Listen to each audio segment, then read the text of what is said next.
those expectations? Like, how do you, well, you have a big enough team, you might be able to just field it all. I don't feel like we have that situation. Do we, Keith? I mean, Art. Maybe it was like that at IBM. I personally do get a lot of the analysts reaching out to me directly and asking me questions, and I just have to fit it in. It's just one of those things. Some of the things you can't control, and sometimes there's a potentially high priority item that pops up, and you find out that it's not. But certainly, if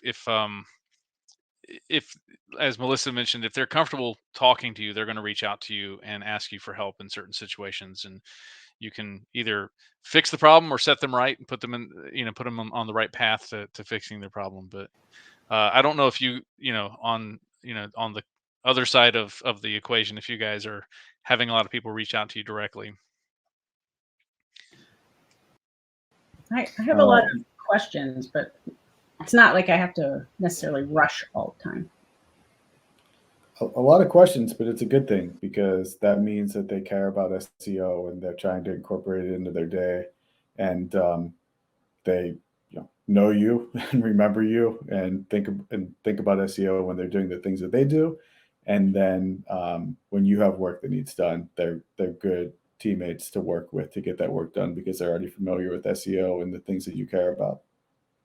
And don't you feel, Matt, that when all these people do reach out, it's because we built trust with them, that they could do that?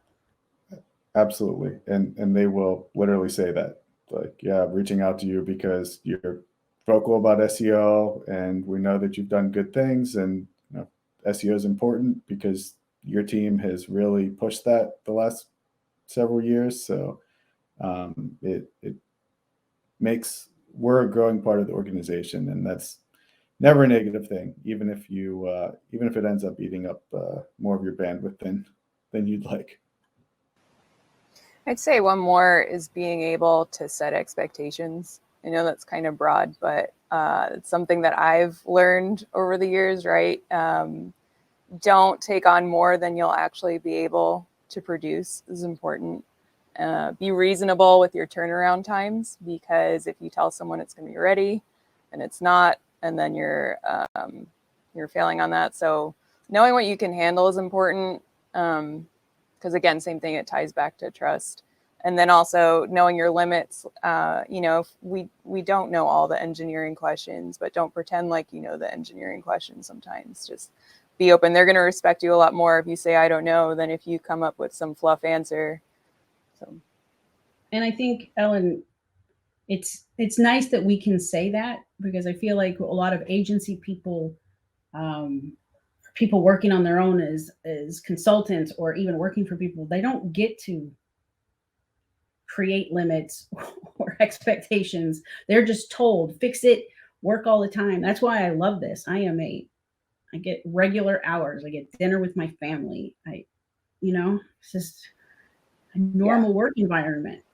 I mean, I guess we do get our fires every now and then. I'm not saying like we never take on something if it's, if someone reaches out to you and it's important, definitely help out. Right.